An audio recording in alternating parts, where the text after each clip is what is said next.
This podcast is brought to you by the IIEA, sharing ideas, shaping policy. My name is Barry Colfer. I'm the Director of Research here at the Institute. A very warm welcome to those joining here in person and those joining online. Just a very important health warning from our friend and colleague Nora Owen was just mentioning that this is one of the worst streets in the city for clamping, Nora. Is that what you were saying? So anyone who's parked outside and hasn't paid the toll, just be prepared to pay a price. Really great to have everybody here welcoming you to the fourth John Hume European Spirit of Peace Award. It's not the first one that we've been able to collaborate with the John and Pat Hume Foundation over. Indeed, our very first event when I was a young director of research back in 2022, the first event after the pandemic, we were able to celebrate and have a previous version of this lecture. So really, really happy to be working again with the John and Pat Hume Foundation, Tim Atwood and colleagues. So welcome back and look forward to the next interaction already. I'm going to have a very easy job this evening because I can just enjoy the discussion. But I do just want to say on behalf of the Institute, a very warm welcome to Simon Coveney, who literally requires no introduction, I think, to this audience. Simon has had a distinguished career and record in politics, Minister for Agriculture, Minister for Foreign Affairs, Tánaiste, and indeed TD for the people at Cork South Central from 1998 until very recently. One of those constituencies that elects ministers and not just TDs. So based on how well you look, Simon, you must have gone into the office after your junior cert or something if you're there since 1998. So it's a real pleasure to have you here at this kind of auspicious week, obviously after the elections of last week. But I just want to acknowledge Tánaiste as well, another friend of the Institute. Thanks very much, Tánaiste, for holding the ring tonight. And so Tánaiste is going to be your MC. And it is just my duty now to hand over to Mark Durkin, who's going to say a couple of words. Where are you, Mark? Come on up, Mark is going to say a couple of words on behalf of the John and Pat Hume Foundation. Thanks very much. Over to you, Mark.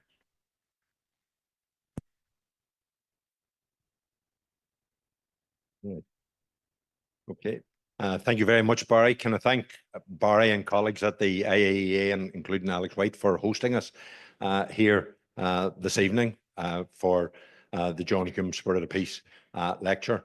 On behalf of the Hume Foundation, I want to also acknowledge the work of Tim Atwood and again helping to put this event and so many others together. And we had another event in Belfast last night as well. So the foundation is working on a number of different fronts on a number of different levels. We've gathered here this evening to listen to Simon Coveney, who, as Barry says, needs no introduction, so I'm not going to rehearse a whole introduction and go through a pen portrait of Simon Coveney. We all know why he is such an eloquent person and eligible person to give this particular lecture, given his ministerial experience, but also his personal attributes. So in terms of the work he has done at the wider European level, in terms of a rights-based approach to advancing a wider democratic European space amidst all of the challenges, all of the complexity and perplexity that we have in the world at the minute, but also at a more national level, the consideration and the attention to detail that is shown in respect of our own process of political advance, reconciliation, and further embedding the Good Friday Agreement, the contribution that he made to helping to change a picture of impasse into one where there was impetus with restoration of the institutions is something that shouldn't be taken for granted by any of us. So he has real experiences and real perspectives that we can benefit from this evening. So we're here to look forward to that. You didn't come to hear me introducing him. There are words and material available about the Hume Foundation as well, so I'll not take up your time with too much of an advertisement for the broader and wider work of the foundation. So I will allow things to proceed this evening, and I'll ask Tánaiste, who will then chair events. So after Simon has spoken, there will be some discussion, and we'll be in the Tánaiste hands for that. So thank you all very much indeed.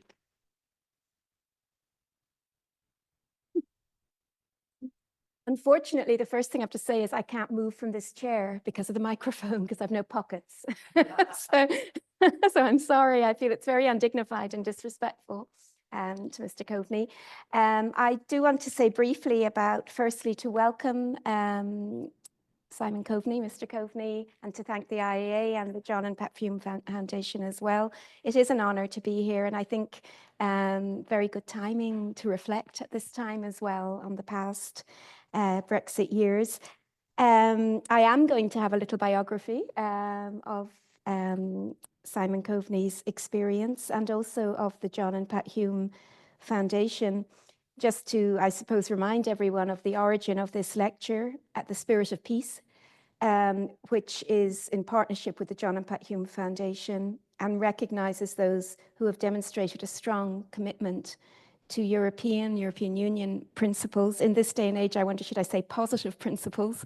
Because I know, in different European countries, there's so many different strains now, but that Simon Coveney really has shown such a commitment to those values that many of us were brought up with and value that perhaps we can't take for granted anymore.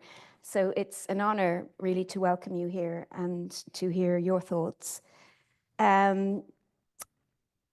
Mr. Coveney will speak for 20 minutes or so, and then I will ask a few questions, but really open it up to you and to our online audience. And I encourage our online audience also to remember to ask questions as they arise and as you think of them in your heads. A quick reminder that today's presentation and the Q&A are both on the record. And as everyone has said, I think Simon Coveney doesn't need an introduction, but nevertheless, given his achievements, I am going to briefly present one. Simon Coveney served as Minister for Enterprise, Trade and Employment from 2022 to 2024. He also served as Deputy Leader of Fine Gael from 2017 to 2024. He previously served as Minister for Foreign Affairs and Minister for Defence and was Ireland's Brexit spokesperson, which I think none of us need to say, through the Brexit negotiations. Mr. Coveney was Tánaiste from November 2017 to June 2020 and has also held roles as Minister for Housing, Planning and Local Government and Minister for Agriculture, Food and the Marine. Mr. Coveney represented Cork South Central constituency from 1998 until November 2024. And I suppose I should add a little slight anecdote not anecdote, but the story that when you became Minister for Foreign Affairs, you made the effort to go up to Derry and to really experience it and learn about it, which always impressed me that I suppose in such a busy life, you gave it such time. And I think we saw that from then on. So, Mr. Coveney. Thank you.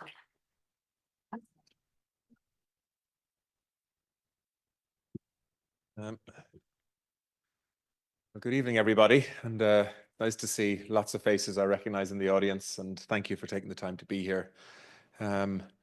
I'm not going to speak about Brexit tonight because you've heard me speak about it many times, and I'm happy to answer questions on it, though, because I know there's an important vote happening next week in Northern Ireland on Tuesday, and I'm happy to talk about that if you'd like. But I think there are bigger things happening in the world now, and I'd like to maybe reflect and share some thoughts on some of those. So, Excellencies, because I know there are some ambassadors watching online, guests and friends. To be asked to give the John Hume's European Spirit of Peace lecture in 2024 is a big honour for me. And I want to thank the Hume family, the John and Pat Hume Foundation, which is a fantastic organisation that's growing in influence all the time, and the IIEA for the invitation to be here this evening. This is the 4th edition of the European Spirit of Peace lecture. Honestly, I find it hard to believe that next August will be the 5th anniversary of John's death. Some years ago, I was walking to a meeting across Brussels on a summer's evening along one of the many narrow streets between the Grand Place and the European Parliament. To my surprise, I saw a face I recognised walking quite frantically towards me. His face anxious and furrowed, glasses loose at the end of his nose, sweat dripping from his forehead, jacket in one hand, tie loosened, his shirt wet through to the skin. It was John Hume. I couldn't believe it. A hero of mine, one of the reasons, in fact, why I committed to entering politics in the first instance, and a key reason why I entered European politics for a time too. I could see he was in distress, So I ran over, stood in front of him, stopped his stride. He looked up at me a little irritated and said, "Do I know you?" I replied, "Probably not, but I certainly know you." I asked him if I could help. He paused, looked at me again, told me he was lost in a city that he knew well, unable to find his hotel, despite having the address written down. He was due to give a lecture. He was already an hour late. He'd been walking for hours. What started that evening as an unexpected encounter with the then vulnerable John Hume developed into a conversation that hasn't left me since. He told me that human beings need each other, particularly when we're weak or lost. He told me about his belief in the European Union and why he was in Brussels that day.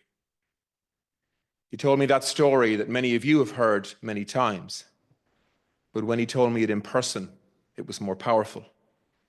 Of arriving in Strasbourg for the first time in 1979, walking across the bridge from Strasbourg in France to Kiel in Germany, casting his mind back to what it must have looked like 30 years earlier, at the end of the Second World War. It had been the worst half-century in the history of mankind. 50 million people had killed each other. But 30 years later, a bridge had been built, a new union created at the heart of a new Europe to guarantee peace in an absence of war.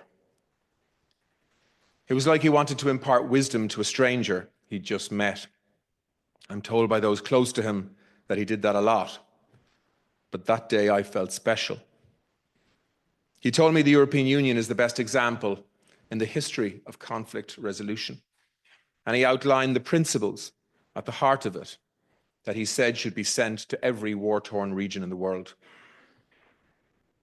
There was no forgetting for John Hume when it came to the principles of peacemaking, as true for him in Northern Ireland as across the EU. The three principles that so many of you have heard are respect for difference, because it's an accident of birth. The need to build institutions that respect that difference, like the EU had tried to do. A commitment to a healing process that involves working together for common interests, spilling sweat, not blood. We walked together for nearly 30 minutes to reach his hotel. It wasn't nearby. He didn't ask my name, but simply trusted me to help him, guide him to where he needed to be, while he returned the favor with life lessons in tolerance and generosity. It didn't really matter how many times you heard John Hume recount the same stories, in person or on screen, reinforcing the same principles. The authenticity and truth remain powerful, as it does today.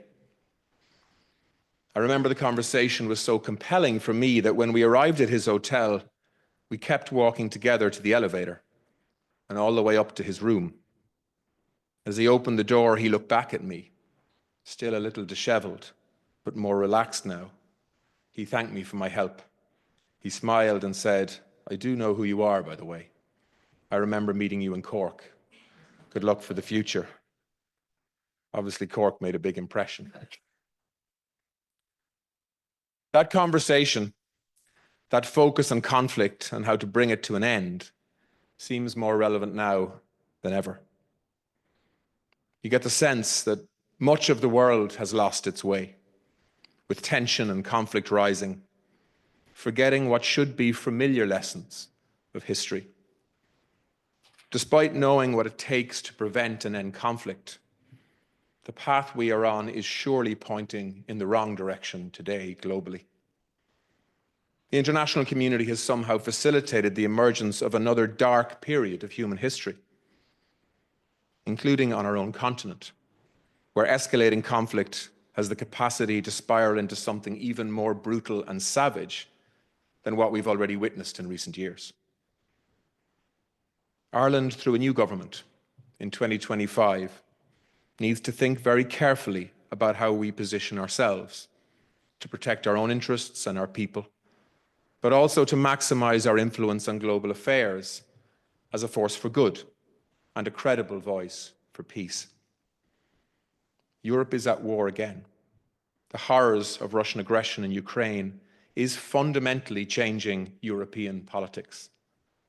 Poland is preparing for conflict, building a defensive wall called its Eastern Shield on its borders with Russia and Belarus.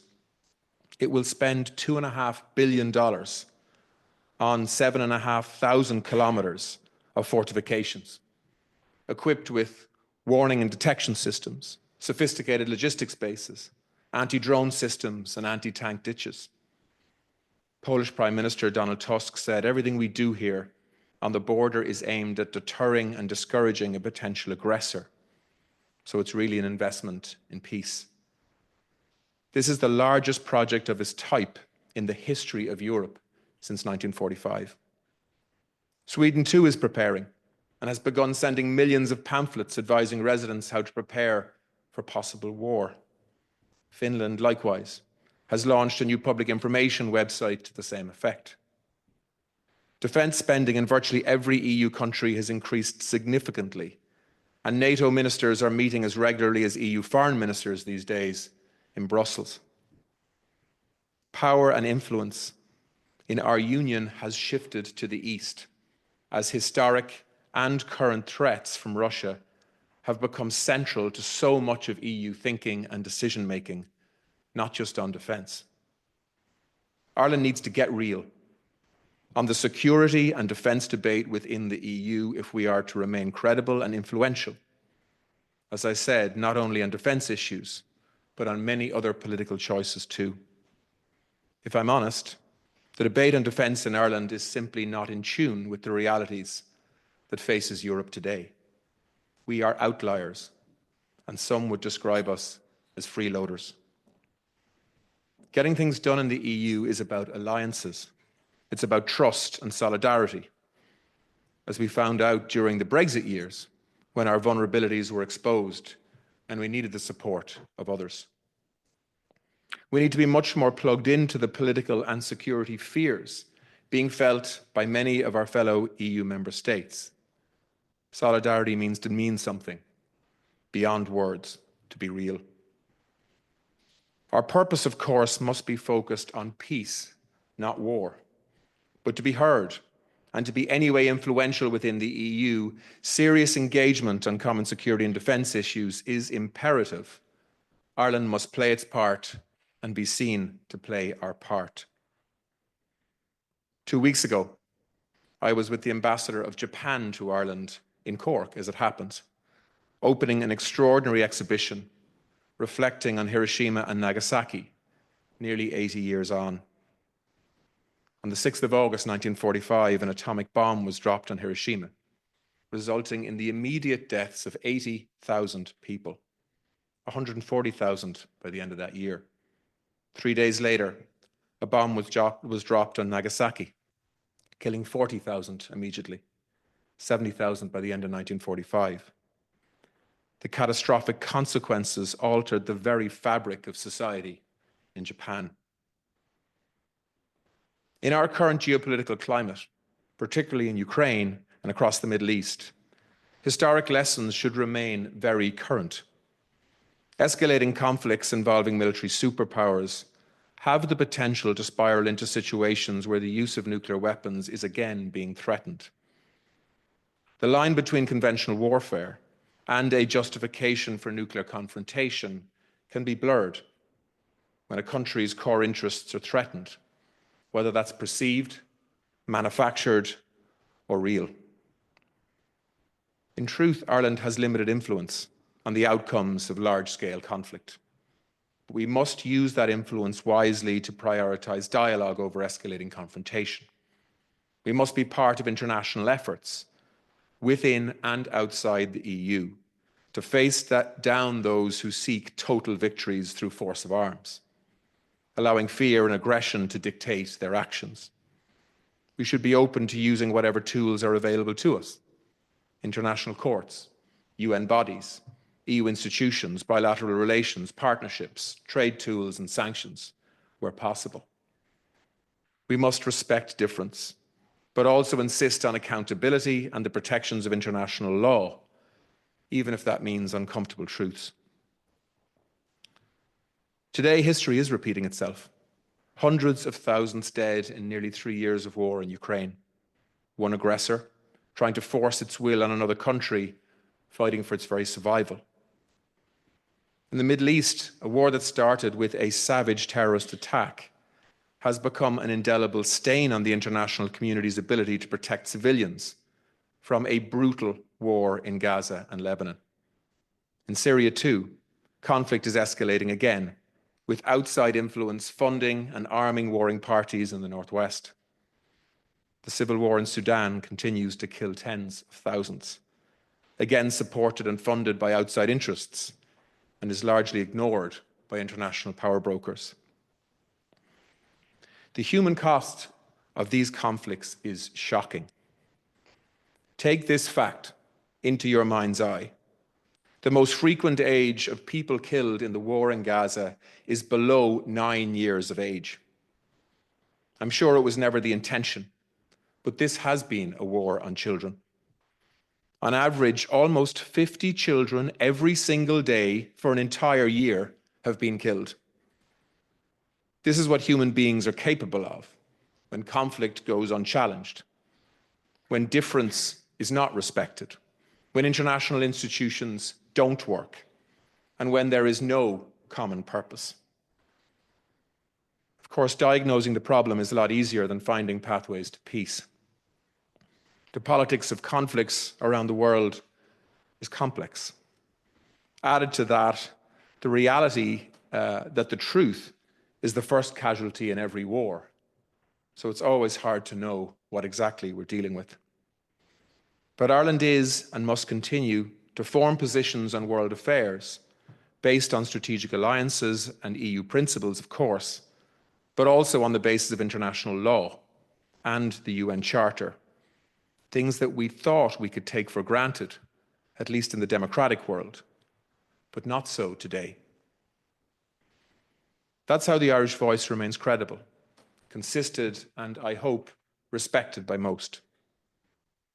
Multilateralism is supposed to be the protector of small nations. The UN has not covered itself in glory in recent years, failing to prevent multiple conflicts from happening or protect civilians. But it is still the only multilateral institution that can coordinate global responses and protections at scale.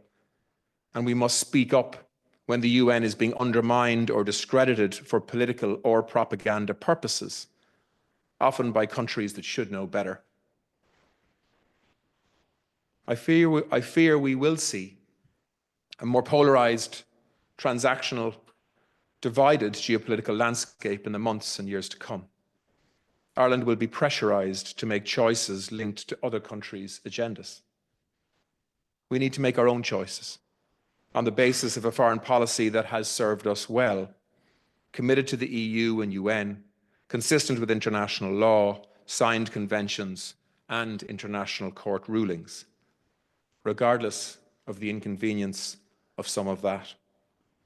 In other words, we must push against the forces of populism, corrosive nationalism, promises of quick fixes based on emotion and fear, the kind of politics that embeds and weaponizes difference, making conflict inevitable. Geopolitical tension and a more polarized world threatens Ireland's economic well-being too. We share a fantastic but small globalized country with reach into over 100 markets around the world. Our trade is now valued at over $1 trillion with a healthy trade surplus. We've thrived, in truth, on the back of an outward-looking focus in the world that embraced globalization. Ireland, an island at the center of the world, has been our template, inviting the best and largest companies in the world to make Ireland their home for global innovation. More than 1,800 multinationals today employ over 620,000 people, directly or indirectly. That's more than a quarter of our entire workforce. We continue to shape our economic model in the image of global trends, in tech, in healthcare, in financial services, in engineering, in energy, nutrition. Irish and international companies, free to trade under international rules, serving global markets. So where are the storm clouds now? And why do we need to rethink economic resilience as well as solutions to conflict?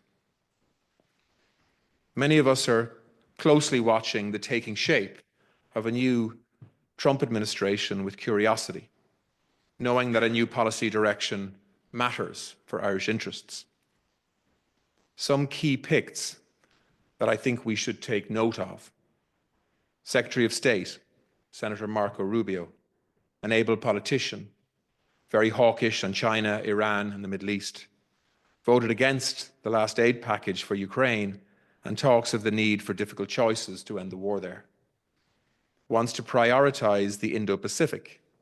He says the future of the 21st century is going to largely be defined by what happens in the Indo-Pacific. So where to the transatlantic relationship?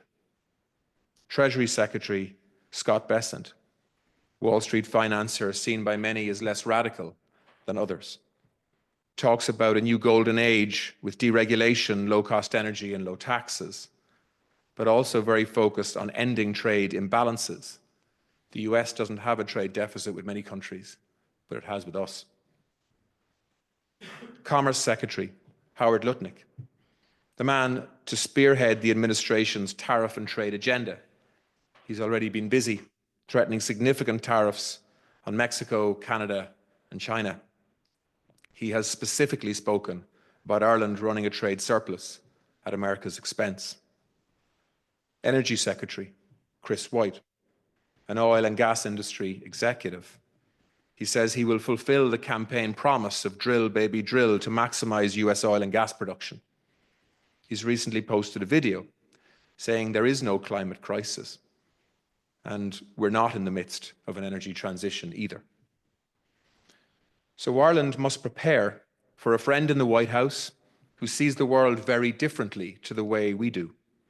The economists, environmentalists, and commentators who are raising alarm bells should not be ignored. Our government will need to be politically streetwise, maintain strong relationships in Washington and across other US states. We may have friends in the US in both parties, and we need to keep them. But we are in for a period of potentially very serious disruption to transatlantic trade and global trade more widely. So we need to be planning now for how the most globalized economy in Europe positions itself, domestically from an economic perspective and internationally between Europe and the US in a world where globalization is clearly in retreat. We should distinguish too between the policies of the White House and that of many US multinationals, particularly based here, on their commitments to energy transition, net zero, and trading around the world.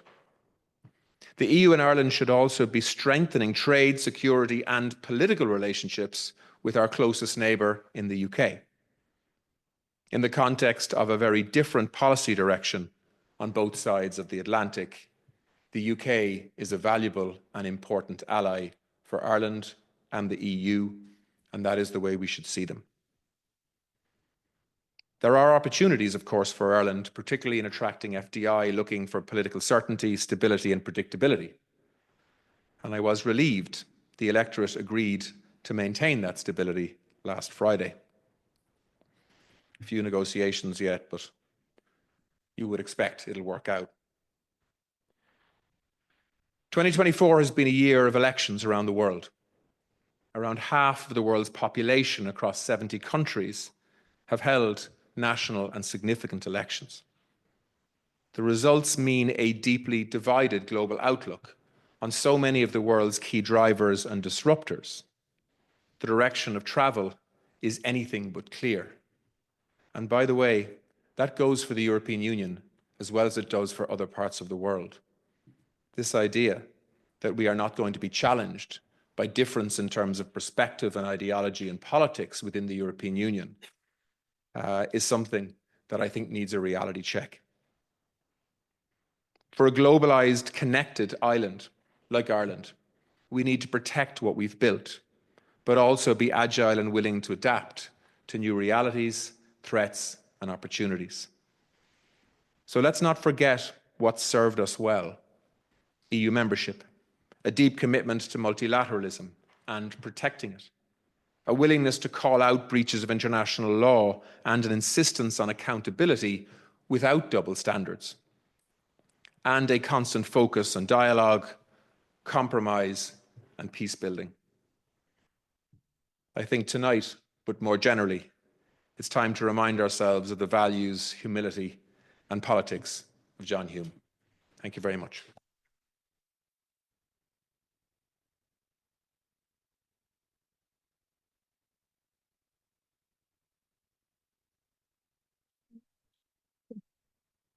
Thank you very much. That was very moving, and I'm sure for people who knew John Hume personally, even more so, and very moving in every way, politically, and about where we are now in the world, and about Ireland's role.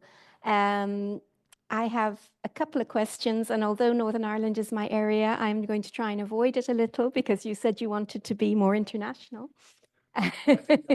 Some questions on Northern Ireland and Brexit, so I am very happy to answer them, by the way, if you want me to. I've some, I suppose, two general questions. You've mentioned the need for the UK, EU, and Irish partnership to work well, given all the challenges that are faced now. How do you see, I think all of us were relieved when Labour won the British election.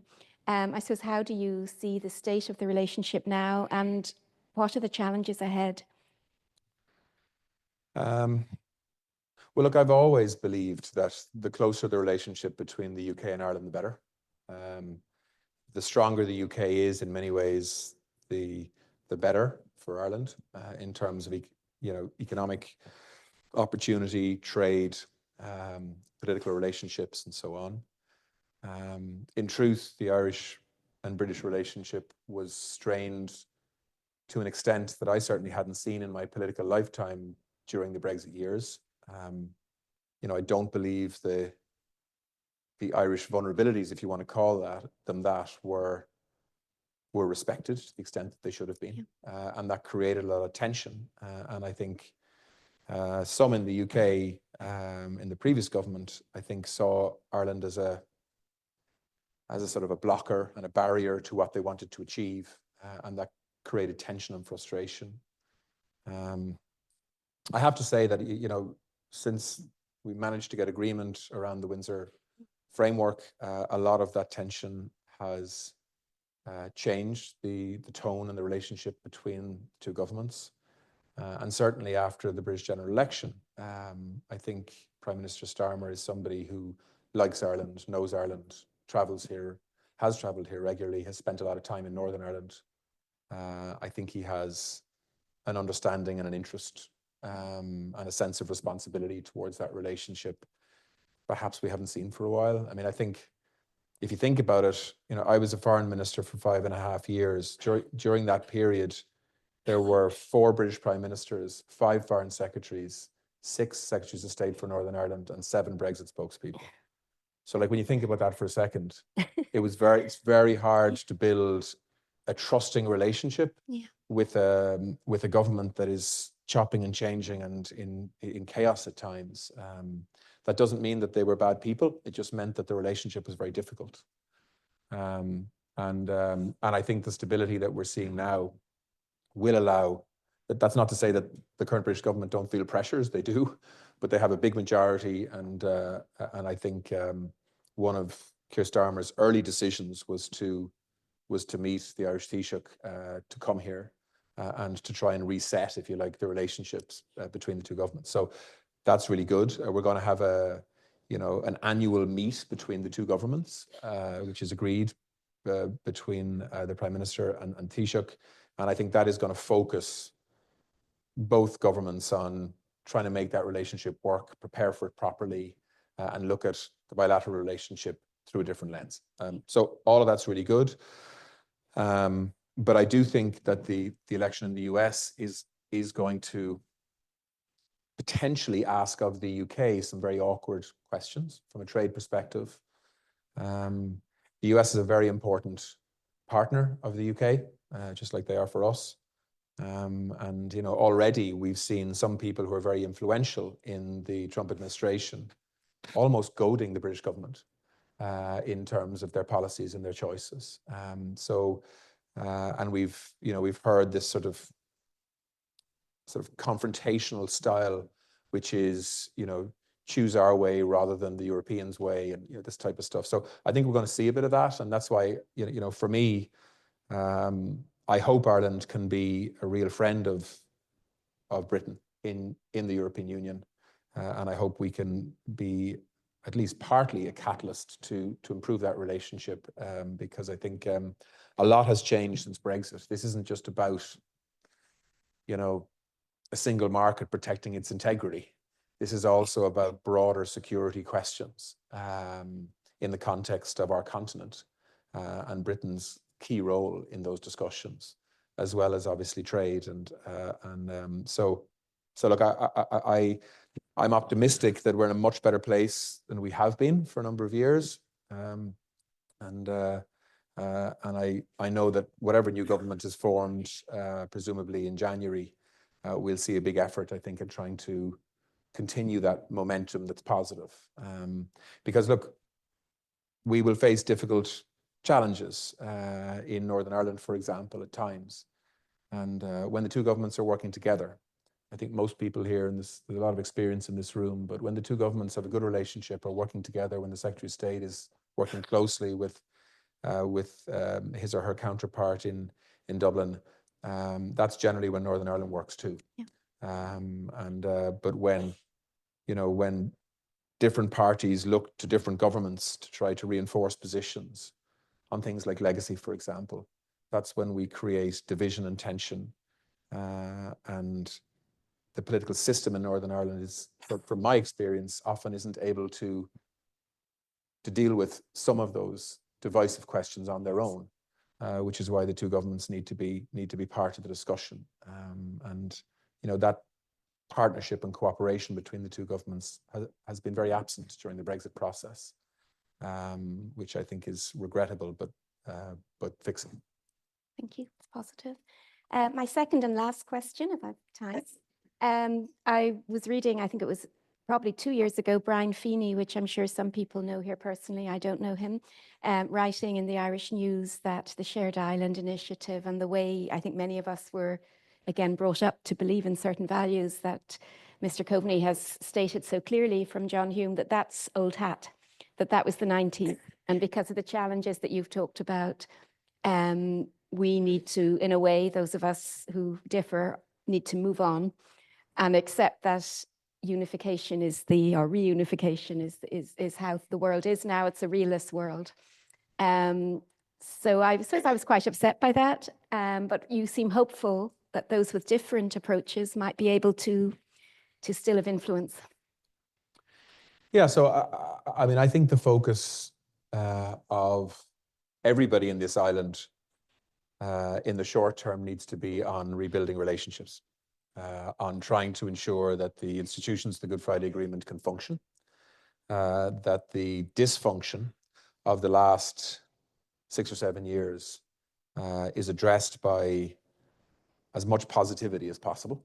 And that's why the Shared Island Initiative, I think, has been, a very good initiative, funding and supporting projects that are cross-border in nature, to try and create a kind of a normalization around that interaction, partnership, and so on.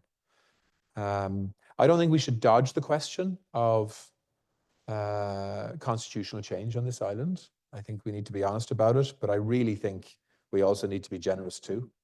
And so people who advocate for, the setting up of an immediate citizens' assembly to work out all of the logistics of what a United Ireland might look like, when actually unionists won't even take part, understandably, because it's a predetermined outcome.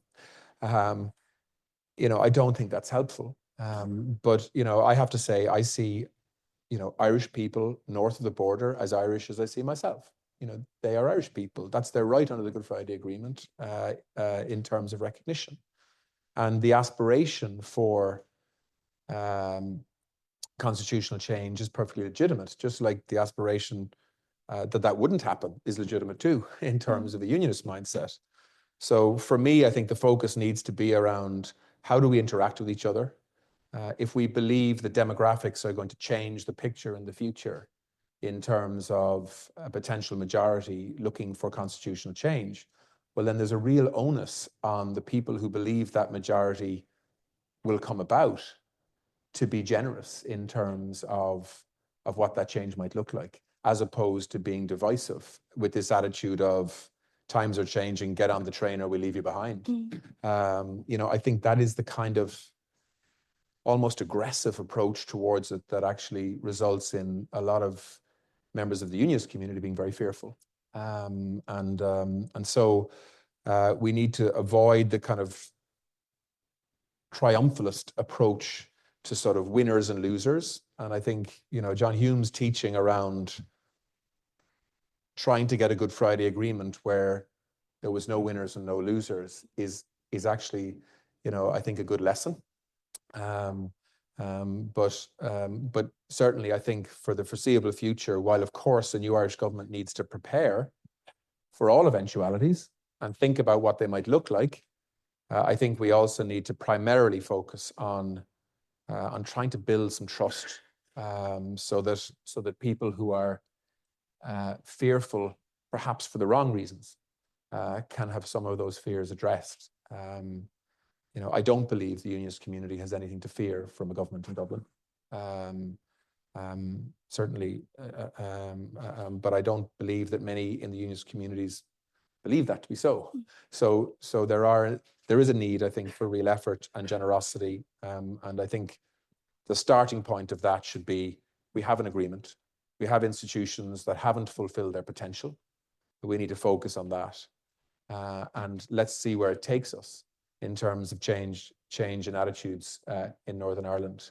And I think perhaps the place to start is to look at how we, you know, commemorate past atrocities and killings on all sides, whether it's loyalists or Republicans, and change the tone and language around the past. And of course, with the British government, work towards an approach to legacy that not everybody will be happy with, but everybody can accept, because it's almost impossible to have a perfect approach towards dealing with something as traumatic and difficult and divisive as the legacy of the past. But I certainly think we can do a better job than what was on offer from the last British government, which very much acted unilaterally, without the support of the Irish government, or indeed the support of any of the political parties in Northern Ireland, which was really quite an extraordinary thing to do on such a sensitive issue. So look, there's a lot of work to do. A lot of it's very sensitive, but I think the Irish government needs to be leaning into it with openness and generosity and wanting to hear from all communities in Northern Ireland in a way that hasn't been easy to do during the Brexit years because of the obvious divisions, which of course became linked to the identity debates, which made it very, very difficult. Thank you very much. So I won't hog the floor anymore. Questions, if you could introduce yourself briefly. Good evening, Simon. And my name is Chris Hudson. I'm a Unitarian minister in Belfast. So originally from Dublin, but I'm based in Belfast for the last 20 years. So I welcome your comments on Northern Ireland, particularly around the constitutional issue. I must say I have a very Burkean approach to the constitutional issue, and that is leave well enough alone. I think the constitutional position of Northern Ireland and the Republic work fine, and anything we want to do, we can do. There is no need to change the constitutional position of Northern Ireland. And I do believe that the continuous talking of constitutional change, in actual fact, in part, undermines the better functioning of the Good Friday institutions in Northern Ireland. But that's not the question I wanted to ask you. The question I want to ask you is this. Likewise, we all agree that the Ukraine war is a major, serious issue for Europe. And recently I was visiting the Baltic states, and I got a sense of that there with Polish troops and British troops based in both Latvia and Estonia. But the reality is that the European Union was slow to react. And he's not everybody's favorite person, but if Boris Johnson had not gone and stood with Zelensky in the Ukraine, the Ukraine could now today be under Russian control. It was very disappointing how slow Europe was when you had President Macron making ridiculous phone calls to Putin, which was a waste of time. So in part, and I know he might not have everybody's cup of tea, that President Trump, he will be here. He will come in the end of January. And his criticism of the European Union or Europe at the time at not coming up to the mark in financing NATO was understandable at that time. And it was worrying that America could move away from, and the last thing I just want to ask you, Drew, do you regret as Minister of Foreign Affairs that your government had an opportunity to remove the triple lock, which would have freed up Ireland's position regarding probably even supporting the Ukraine? Thank you, Simon. Okay, well, a lot of questions there. I don't agree with you that we should take the approach of just leaving well alone in terms of the constitutional state, because if you do that because that's your own view, which I respect, by the way, you ignore the views and aspirations and dreams of so many others. And if you do that, you'll find that you lose control of the debate and somebody else will take it in a new direction. So you've got to engage in debates where there is uncomfortable discussion, in my view, but you need to do it in a way that is consistent and truthful and honest and generous, and really trying to make an effort to understand different perspectives. I think if we take an approach in Northern Ireland that, look, let's just leave well alone, actually, Northern Ireland isn't functioning very well. Finds it difficult to deal with the divisive nature of many debates and discussions, and we'll see that next week in the context of the vote on the Windsor framework. So I think I do understand what you're saying. I think the emphasis should be on relationships right now and on ensuring that the institutions of the Good Friday Agreement that are part of an international agreement should be the main focus, because they haven't been functioning as they should. But I think it would be a mistake to ignore the constitutional question when a large minority in Northern Ireland want to discuss it. So how we discuss it is the question that I think parties in Northern Ireland and the two governments need to be discussing, so that we can do it in a responsible way. On the questions of Ukraine, I don't think your criticism actually of the European Union is fair. The European Union, it makes up 27 countries, so they don't make decisions in the same way that the US does or the UK does, where there's essentially one central government and decision maker. It does take a little longer, but actually, and I was a foreign minister at the time, I've never seen an issue to unite the European Union like the war in Ukraine. Like, it was quite extraordinary. We passed, I don't know how many different rounds of sanctions in the space of like 6 weeks. It must have been 4 or 5. Literally every week I was back to Brussels, adding more. Like, this was unheard of for the European Union to make decisions at this pace. The billions of euros that the EU is giving to Ukraine in terms of keeping the lights on, paying teachers, paying doctors, outside of military assistance now, is very, very significant. And shouldn't be underestimated.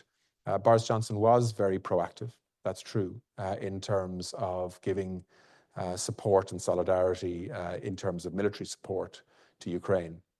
And I think he acted quickly on that, to his credit. But I think you do have to understand how the European Union works on something as controversial as military aid into Ukraine, to actually understand how remarkable it was that they went as far as they did, as quickly as they did. Like I say, I've never seen anything unite.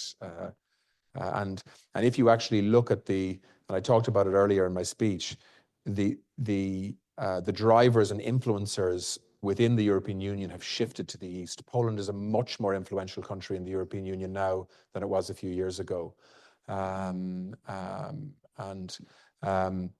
You know, and the Baltic states, you know, are listened to in a much more serious way on Russia than they would previously have been. So yeah, I mean, I think there is a lot in what you're saying, but I don't totally agree with it. And then on the what was the last question again? Oh, the triple lock. Yeah. So like for me, and I'm looking at Mark Mellett here in the room, who was the Chief of Staff of the Irish Defence Forces for many years. Look, I mean, I think the triple lock is just outdated. We should change it. It should be the Irish Parliament and the Irish government that decides where Irish troops go, not somebody in New York who decides to veto a resolution for other political reasons, whether that's well, whichever P5 member it might be. So I think we should do that. I'd like to try to get as much agreement across party as we can, and unfortunately, the neutrality thing sometimes becomes party political in the Irish Parliament. In the same way, by the way, that sometimes what's happening in the Middle East and Gaza and Lebanon becomes party political, unfortunately, at times. It almost becomes like a contest for who can say the most emotive things. So I mean, I think that I think the discussion on defence in Ireland needs to be a more honest one. I think Micheál Martin has tried to do that in Ireland and got a lot of criticism, in my view, unfairly so, for trying to do that. Like it is just simply completely out of sync with the discussions that the rest of the world are having.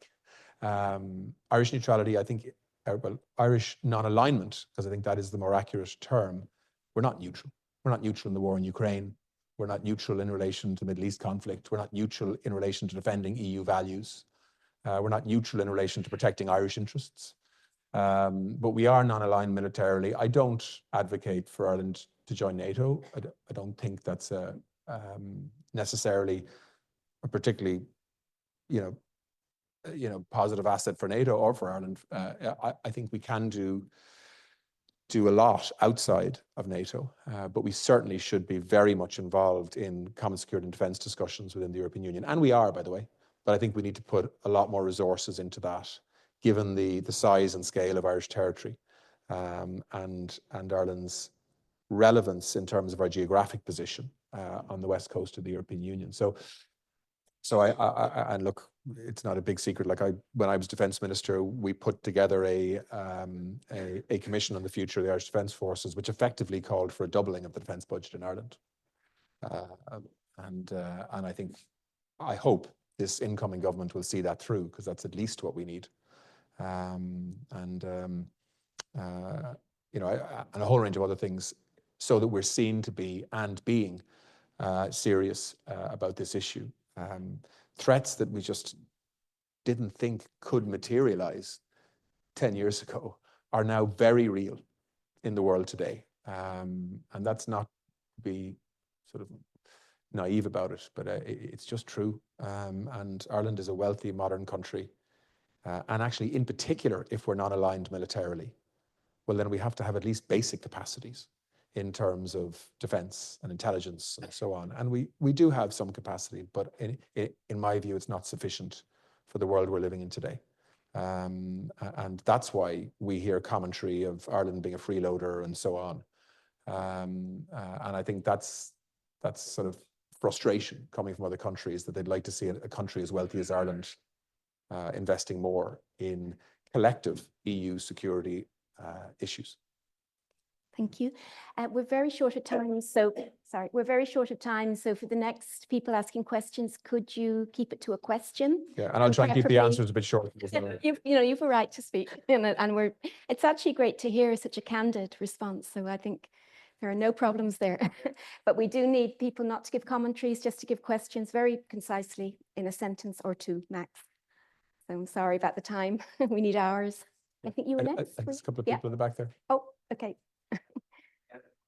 Oh, sorry. Yeah, do you want to take two or three together? That one, and for gender balance, if I could have your question as well, and then the man in the front. Ooh, and we also have an online question. So I will try my best to manage this Tom quickly. Ferris, life member at the IIEA. It is looking for strands that go cross-border.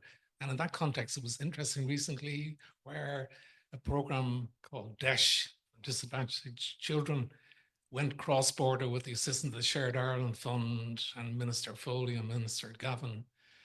It is the small things that can count. Oh, thank you.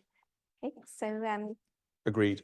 yeah, so questions preferably. Okay, Thank second you. question, Ellen Gunning, a member of the IIEA as well. I wonder, the one thing that you didn't seem to touch on in your speech, which was absolutely fantastic, was the threat of social media and bots and those influencers that will be, I think, a major threat to democracy and to the EU in the future. And I'd just like to hear your thoughts on that, please. Okay. As the first one was a comment you agreed with, can I move to an online question very quickly? From Evelyn Mulrow, CAO of the Cancer Trials Ireland. Given the recent general election down here, how do you think John Hume would view the SDLP's place in politics on the island? And she also asks for support about and questions about actual life and death that relies on cross-border north-south cooperation in her area of cancer. But that's a comment, I think. Yeah. Well, do you want me to take those three? Yes. And I'll try to then give I'm quick gonna answers one because I know more there's if other people who time. want to raise Yeah. other questions, and I'd like to facilitate that. Yeah. So first of all, how would John Hume? I don't know, to be honest. I'd say Mark Durkan would know a lot better than me there. he knew John much better than I did, as a lot of people in this room did. Unfortunately, I really only got to know John when he was very impacted by dementia, and in fact, I got to know Pat Hume an awful lot better than John Hume, just because of when I came along in politics. But I've read a lot about John Hume. I think he's one of the extraordinary personalities of the last 100 years in Ireland.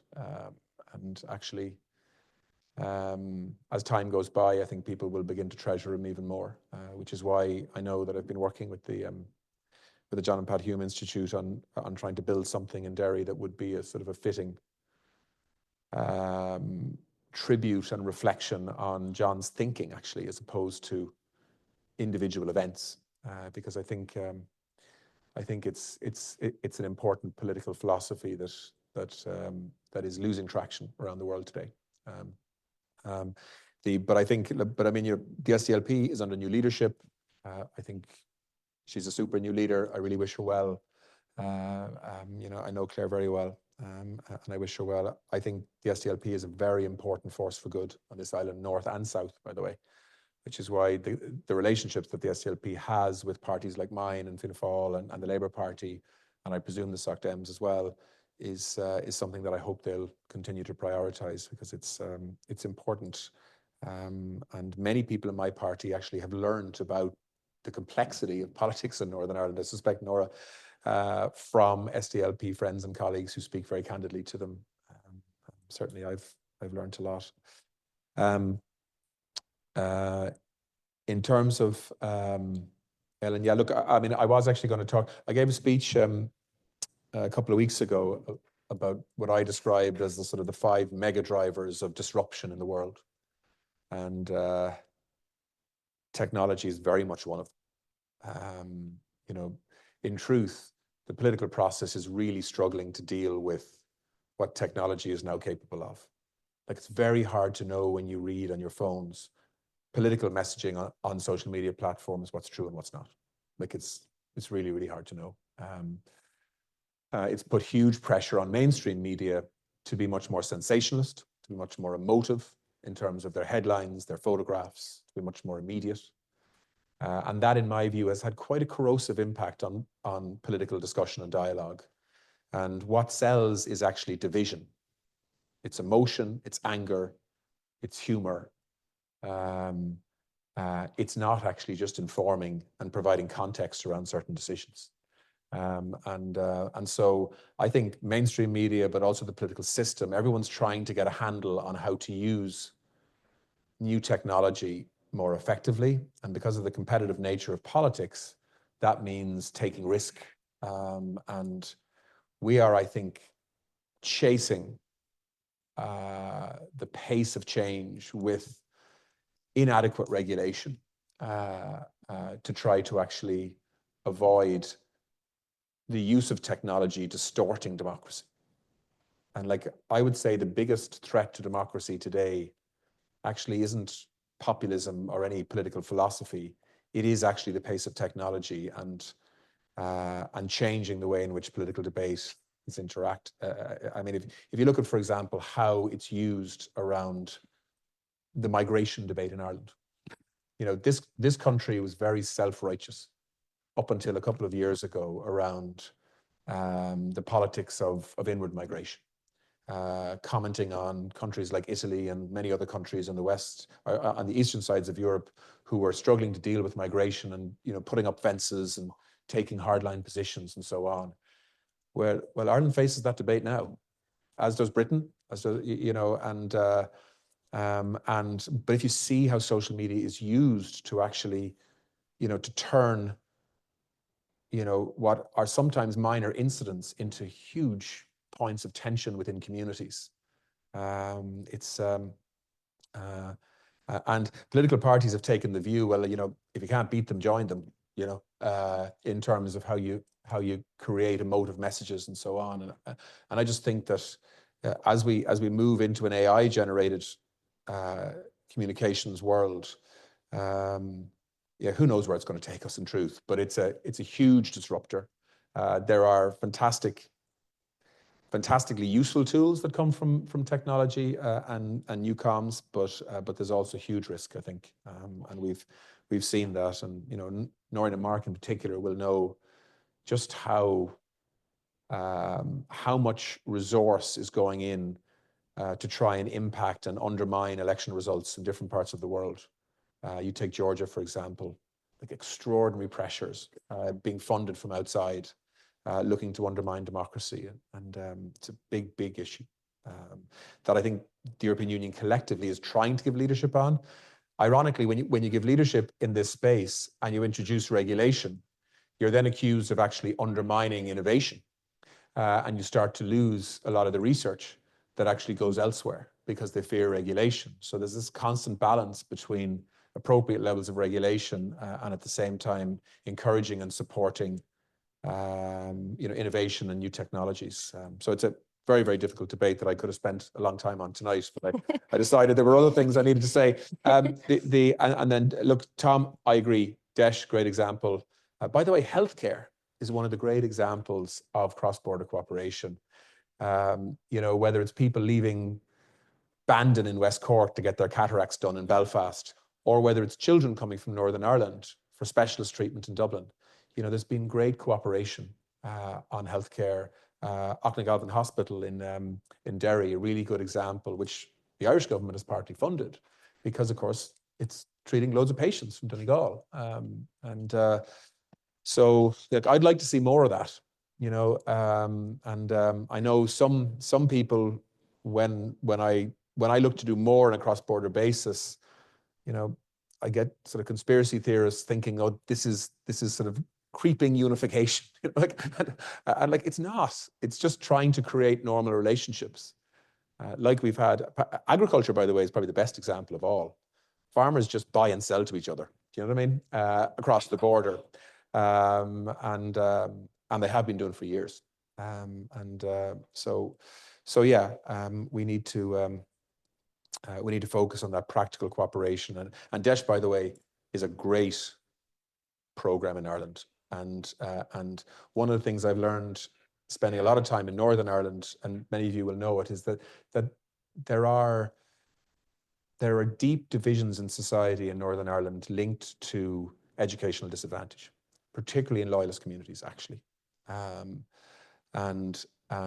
Desh as a model, it's not the perfect model, but it is something that I hope can offer you know, potential frameworks and solutions in Northern Ireland that might be of use. Thank you. I've been given permission to go on a bit longer, if it's okay with you. Oh yeah, I'm so many questions. I'm relaxed, yeah.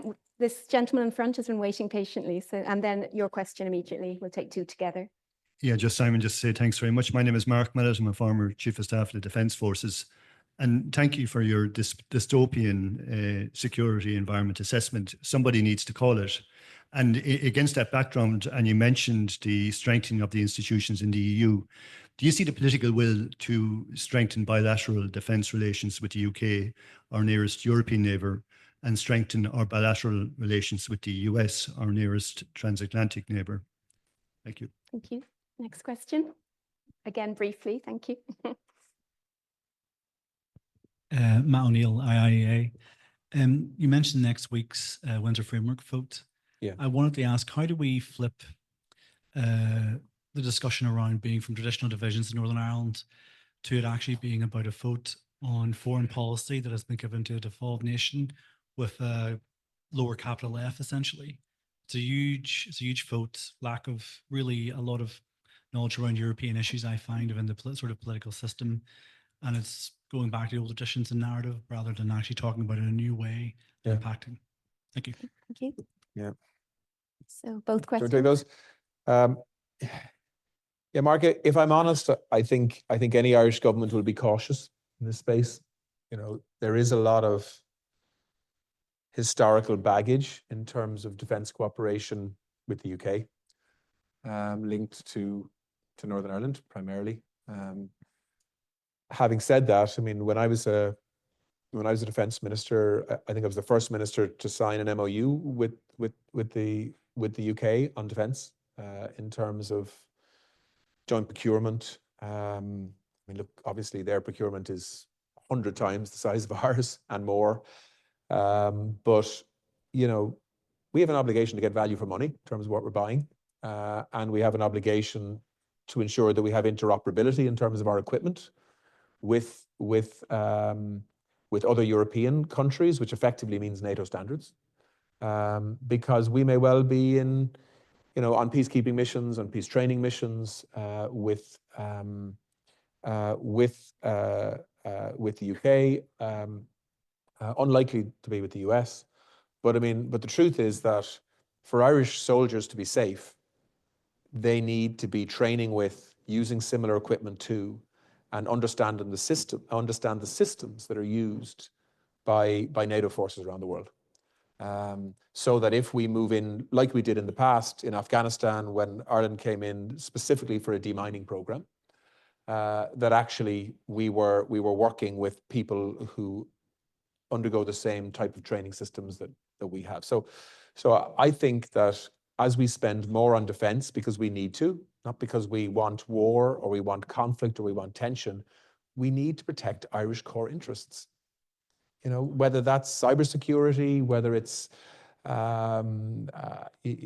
pipelines offshore, whether it's wind turbines offshore, whatever it is, you know, we need to have the capacity to provide basic defense of our assets and our people. We need to be able to respond to a terrorist attack, God forbid, if it ever happens here on scale. I hope it won't, but you never know. So we have an obligation, in my view, to follow through on the template that has been put in place for Ireland in the Commission report, which is a really good piece of work. And it was done by very balanced, mature people, both in the Irish and international context. And I think as part of that, cooperation with our closest neighbour makes a lot of sense, I have to say. Obviously, there needs to be lines drawn in certain areas. We don't have or want offensive military capacity. Ours is it's a very different approach around defensive and peacekeeping and so on. But we have a skill set that I think needs to be enhanced and supported with both more people and more equipment. And I think we should be talking to our closest neighbour and indeed like our closest EU neighbour too, France, that has a lot of capacity in this space that I think can help Ireland. On the US, look, you know, we have a US military attaché here. We have a very good relationship with the US. Their military objectives and the whole setup is so different in terms of scale and objective to Ireland. You know, I think the relationships with other countries that have, you know, peacekeeping focus, defensive focus, and so on is probably more likely. But look, you know, the US is a friend of Ireland. You know, we're not in NATO. We're not ever going to go to war with side by side with the US or anything like that. But I think we should be talking to all of our friends in the context of, ensuring that we have modern infrastructure that's up to date and that is most effective and impactful. And I think that means talking to our neighbours on both sides, the UK and the US, but predominantly our core anchor here does need to be common security and defence in the European Union. Like, that's the union we're part of. That's the policy area where Ireland is part of the debate, and I think we should prioritise that. On the vote next week,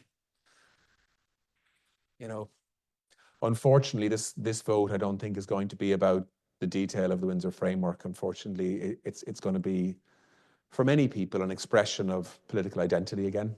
You know, like, if you look at the maths of this, I think I'm right in saying there are 37 unionist votes, 35 nationalist votes, and 18 others. You know, I think this will be carried because you know, the Alliance believes that there's no alternative to the Windsor Framework. I think they're right. I don't think there is. I think it's helpful that the British government has actually produced a paper and report on assessment of the Windsor Framework to date. Effectively, it's drawn the conclusion that there's nothing better on offer, and we would have problems if we didn't have the Windsor Framework that couldn't be easily resolved. So I hope the vote will go through. Look, I know the unionist parties don't like it. They don't like the fact that this doesn't require a cross-community vote. But you know what? Like, when Brexit was decided in Northern Ireland, there was no cross-community vote. Like, let's face it. So let's not, you know, pick and choose arguments that suit. Like, the truth is, this was negotiated and agreed on the basis of what the majority wants in Northern Ireland. You know, if you were to have a cross-community vote on endorsing or collapsing the Windsor Framework, you're essentially saying that a minority in Northern Ireland would be able to actually determine what the majority has to live with. I don't think that would be democratic either, with all due respect. Like, I think the cross-community vote is a very important part of the Good Friday Agreement in terms of how decisions are made on community-based issues in Northern Ireland. So you don't effectively have a minority community effectively getting bullied by a majority vote. But the Windsor Framework, I think, is different. You know, this is an international agreement, and the idea that that Windsor Framework would collapse on the back of a minority saying that it should, you know, I don't think that's a solid argument, I have to say. But look, the vote takes place on the 10th. I think that's next Tuesday, isn't it? So look, I hope it can pass without too much rancor, and that we can get on and try and make it work as best we can on all sides. Thank you. One very quick question from a listener in the Netherlands. Oh gosh, viewer, okay. If I can, online, and then we will finish. Senator Eddie Hartog in the Netherlands asked, how can the EU improve our mutual understanding, or how can we in the EU improve our mutual understanding of our different national historic roots that determines our views of global affairs? That's a hard question. Well, and you have to be brief. Well, it was interesting actually, because I had a conversation today with someone who I'm working with on a project at the moment, and he said something to me that really hit home, and that was that sometimes Irish people sort of think in a sort of an exceptionalist way. You know, we talk about the conflict here and our experience of conflict and our experience of a peace process and our experience of violence, and as if other countries haven't lived through it too. You know, you take a country like Poland, and what Poland has lived through since Irish independence. Yes, we've had extraordinary trauma linked to violence, particularly in Northern Ireland. That's true, but it's not like other countries haven't experienced extraordinary scale of loss. You know, particularly every country in the European Union. You know, if you speak to the Baltic states, for example, they'll quickly remind you of, you know, thousands of their children were just disappeared into parts of Russia. You know, so and you look at what's been happening in parts of the Middle East, where, you know, we've seen loss of life in a week, which is the equivalent of decades of loss during our conflict. You know, so I think we do need, of course, to lean on our own experience in Ireland. That does give us credibility, and it allows us to be able to speak with some authority and credibility on conflict and how conflict can be resolved. And I think what is exceptional about Ireland is how successful a peace process has been in recent times. There are very few examples actually of successful peace process.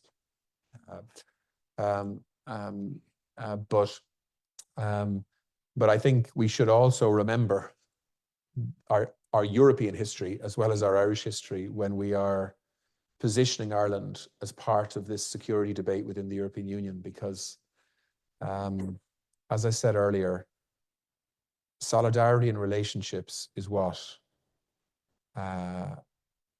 determines how decisions are made in the European Union.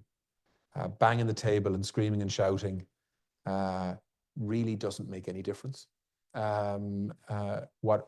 What happens is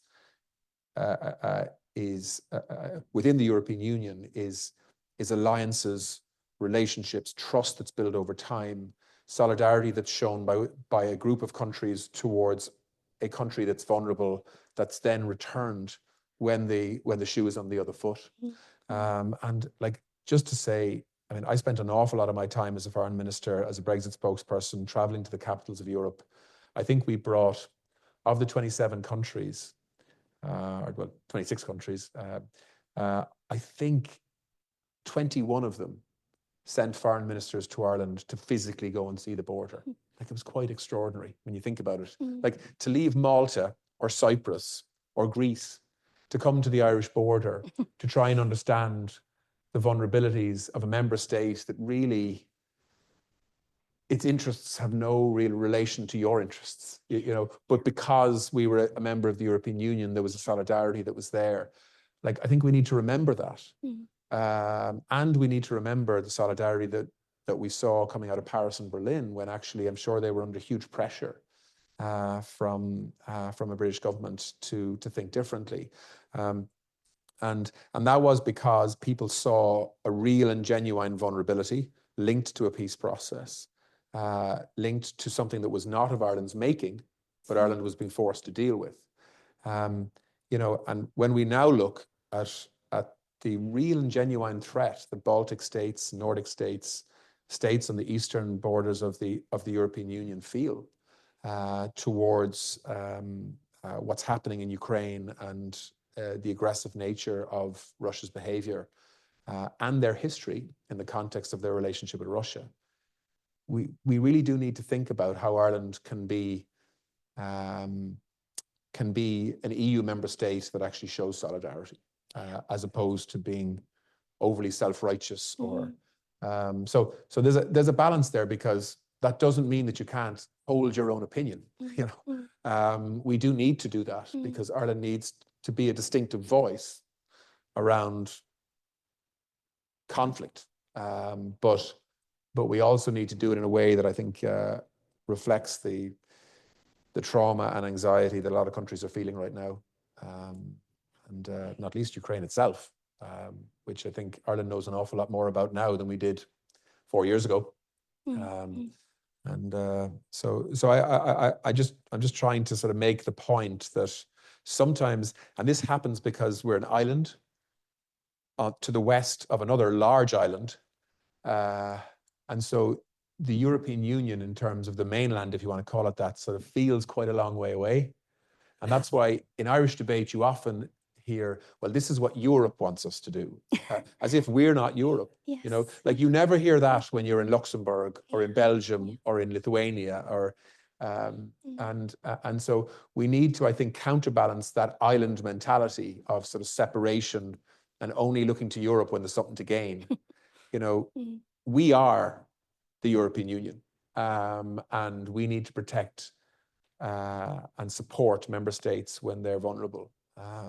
That's what a union is about, fundamentally. And you know, it is just so depressing that that we're seeing a scale of conflict that we're seeing right now. But like, if there's a part of the world that actually knows how to bring about an end to this kind of conflict in terms of scale and rebuild after it, it's Europe. And Ireland needs to be part of that discussion in terms of how we do that. In the short term, it's about supporting Ukraine and helping them to defend themselves, so that when the negotiation happens, they have the strongest hand possible to try and get the best deal that they can. And then we need to fast track EU membership for Ukraine, in my view. That's going to put the EU under all sorts of strain. But what is the alternative? So anyway, look, that's a different debate, but it is it's the kind of debate that we don't have very often in Ireland. You know, often we have kind of simplistic debates, particularly around the Middle East, of, you know, Israel is bad, Palestine is the victim, as opposed to actually a deeper discussion around how we can bring an end to this madness that is seeing 50 children a day being killed. I think actually organizations like this one need to be part of that level of complex discussion to try to ensure that Ireland positions itself in a position that can be of value, but at the same time can keep our credibility internationally within the European Union. Thank you. I really have to applaud that. Thank you. So just firstly, you very much. I think we probably would all agree. Well, I think we do agree you're a loss to politics. But I know you're benefiting us all now and in your career now. But it is refreshing to hear, I think, such candid and also value-based responses. I think it's inspiring. So thank you very much. This podcast is brought to you by the IIEA, sharing ideas, shaping policy.